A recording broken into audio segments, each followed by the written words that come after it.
morning, good afternoon, good evening, everybody. My name is Esti Matthias. I'm a Chinese metaphysics practitioner, and it's my absolute pleasure to present to you my topic on the basis of Feng Shui. And I'm going to be sharing with you again on the 5th of September, the month's insight for this Feng Shui, which is about changing your environment to change your life. So before I do that, please permit me a couple of minutes to actually show you what is Feng Shui all about and how we can actually benefit from using that energy within our environment. And my apologies, I'm using two screens, so I just need to flip forward and backward here for 2 seconds. So after many years in the holistic healthcare field, I saw a lot of people were really struggling to make improvements in their lives. And this included their relationships, their work situations, their physical or mental health. It just didn't improve using any of the traditional methods. So I work in the quantum healing field where we assist clients to make those improvements in order to benefit themselves. But you have to come and see me physically in order for me to help you. So during those pandemic years, I asked myself, how can I assist more people in order to retake control over their lives, to assist their health, to improve their relationships, their working life? And in a way, because we were all being forced to work online, this made my life a lot easier.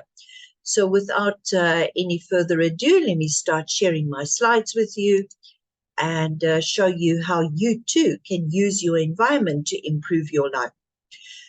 So whenever we are looking at the topic of metaphysics, it's very important that you know that there's that constant movement beyond what we are observing on this planet right now.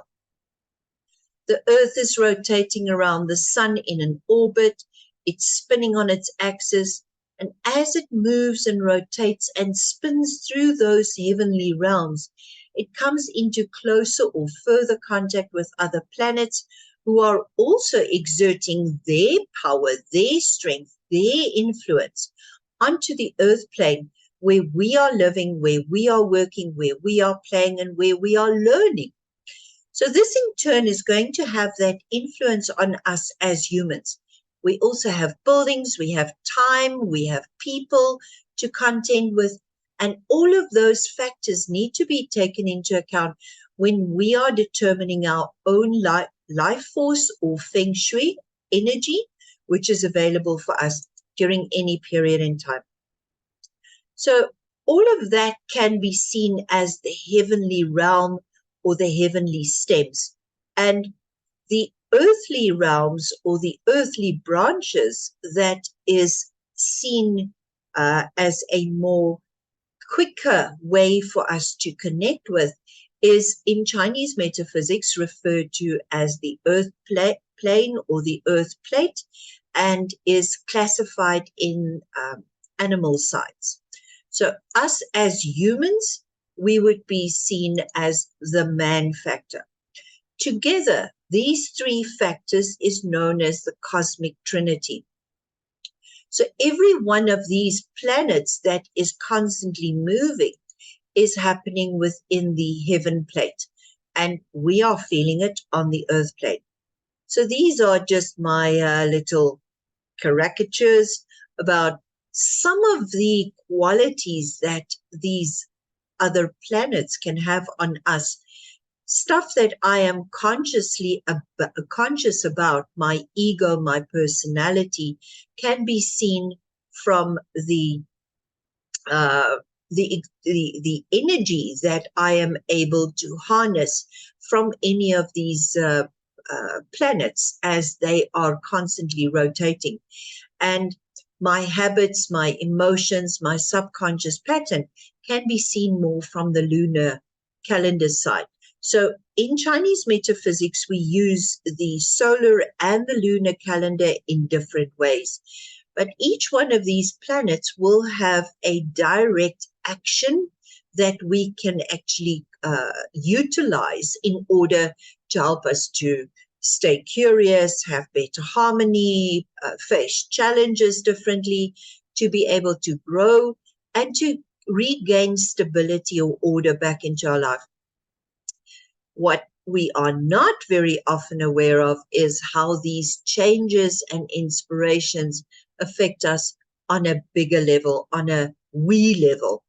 So 4 factors is important when we are going to be looking at Feng Shui, and that is the buildings that is being affected by the changes of these energies, the people that are being affected, as well as the specific timing of which we are trying to understand how we are utilizing this available life force for us here on the planet. So the general Feng Shui interpretation would be to only look at this from flying star perspective or animal branch perspective.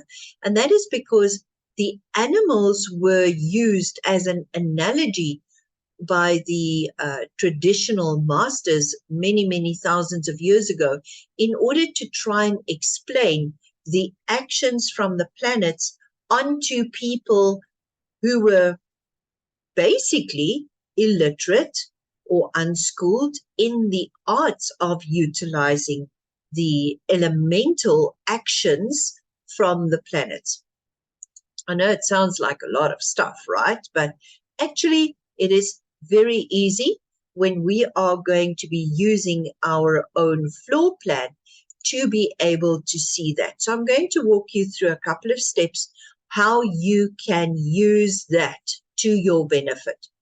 Now, different floor plans will look differently. So firstly, you're going to start by squaring off your floor plan if you have one. After that, you want to demarcate this into 9 sectors, equal sectors, and that is literally just so that you can start looking at where is north, where is east, where is south. So when I'm referring to the energy available in a sector, you can very easily be able to see where in your property you are going to be able to benefit from that type of energy which is being exerted, and you can tap into it and harness it for yourself. So your next step that you want to do is you want to demarcate the areas by standing in the center of your property and finding north by using, let me just get my pen here. You are going to be standing in the center of your property over there, and you are going to literally swing around your compass and say, where is it that is north in my premises? And based on that, you write on your floor plan, this is north, east, south, and west. And that will make your life a lot easier when you then want to see this is the sector that I'm going to be using for. So who can use these energies in these different sectors is going to be dependent on the life gua which you as a person have. And how you are going to use that is also going to be dependent. Is it beneficial for you to be able to use that? So you can plot your own free chart on this website, joeyyap.com/BZ chart, in order to see these 2 very important things. Firstly, you want to see which sector is going to affect you more for the month, for the year, for the time period, as well as which number is going to affect you, what element is going to affect you a lot more than the others. So for this particular person, yeah, we know this person is being affected by whatever is happening in the east sector, and that would, on this floor plan, it just happens to be a walk-in closet. We can see there's a door going into a bedroom. So for this person here, they would most likely want to utilize the east sector of their property more for sleeping purposes or for working purposes. Because where you sleep, your bedroom is going to affect your health. It's going to affect your relationships. Where you work, where you have your study desk, where you're going to be learning, where you're going to accumulate your information and your knowledge is also very, very important, because that is where you want to generate your money. You want to generate your wealth. You want to generate your knowledge with which you can make money. Where you're going to be preparing your food or eating, your kitchen area is going to be affecting your health profile for yourself. Where you come into your property, your front door is going to bring in energy from the outside world, bringing those opportunities to you. So it's also important that you make a little note of, oh, this is the energy, but it doesn't really matter right now what your floor plan looks like, because when I show you this is the energy for this month and you decide, I need that energy, you do not necessarily only have to rely on the east energy, but you can say, oh, there's good energy in the southeast. Then you go and work in the southeast. For this person, it's a bathroom. But if this person's good energy that this person needs for this month is found in the bathroom, you pick yourself up, you take your laptop, and you go and work in the bathroom. Let's say for this person, for instance, their health is deteriorating and their health energy is found more in the southeast for this month. They want to spend more time in the bathroom. It doesn't matter if it's a storage closet, if it is a toilet, if it is a whatever. You want to find out where is something. Make sure that it is pretty, make sure it's clean, make sure it's tidy, especially your life course sector.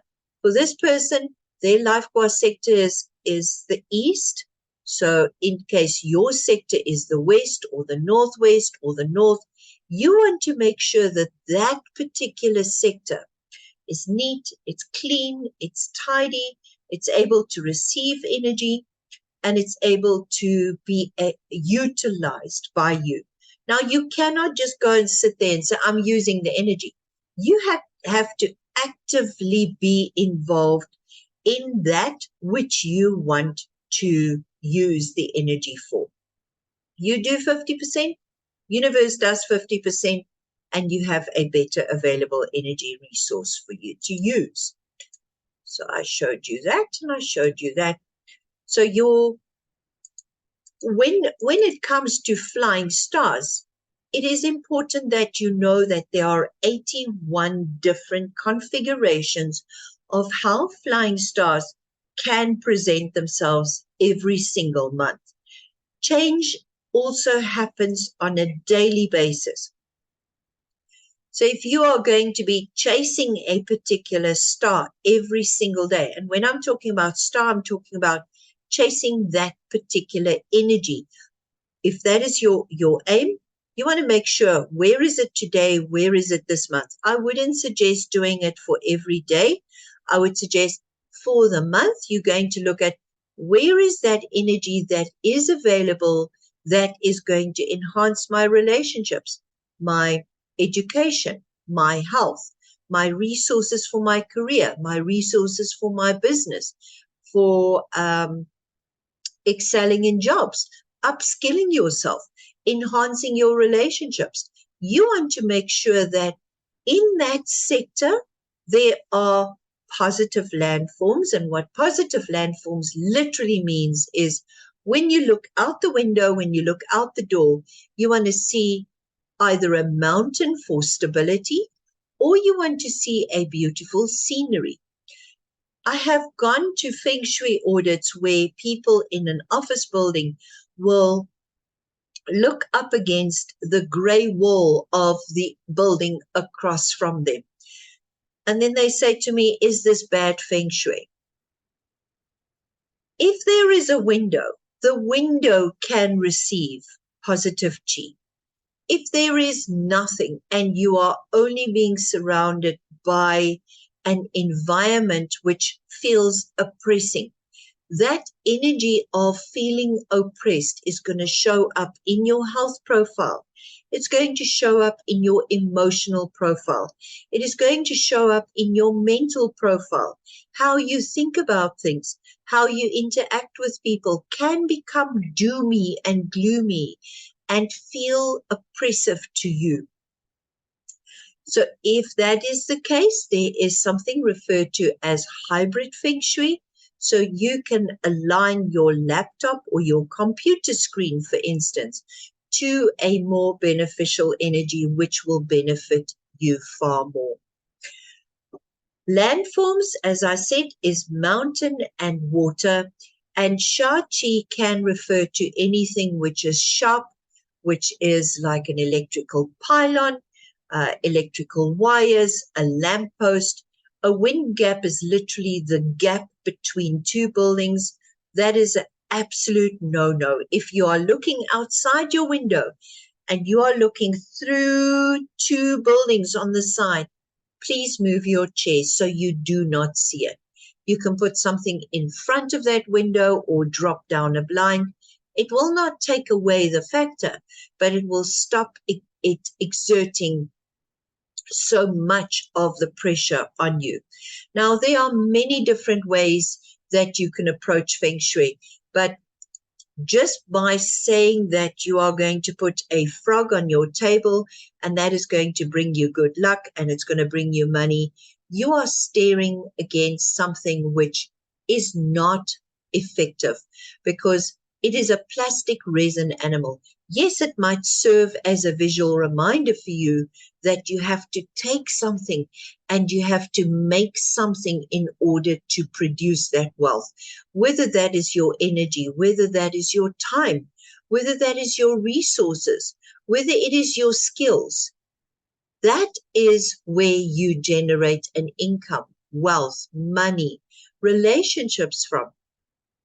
You cannot just have a resin animal or a photo of something and that is going to do the job for you, because you as man are the important factor for this equation to come alive. So all the beautiful stars, all the beautiful energies, all the beautiful elements from the planets, all those beautiful actions, you as man, as the third leg of that cosmic trinity, need to activate that. And that is really the bottom line of Feng Shui and how you can change your environment in order for you to change your life. Scan this code right now in Estimator Talk. On the 5th of September, I will be doing the insights for September month. And subsequent to this month, I will more often come online and share more live videos with you. But I hope that this quick introduction of the last 20 minutes has helped you to start to understand a little bit more about what Feng Shui is and what Feng Shui is potentially not, in accordance with more of the traditional ancient approach of taking the sacred art of the movements of the planets onto the planet Earth and how they move over mountains, generating energy, coming to water, having a rest, and then you as man coming along and taking that energy and using it for yourself in order to change your life. Consultations are available either online or in person in hopefully the Johannesburg area, the Pretoria area here in South Africa. If you live out of these geographical areas, we can talk about doing virtual consultations. And when you get hold of me on Estimator Talk, you can send me a private message and we can discuss that. So I look forward to sharing more information with you very shortly, and I'll see you soon. Thank you for attending and thank you for your time. I do appreciate it.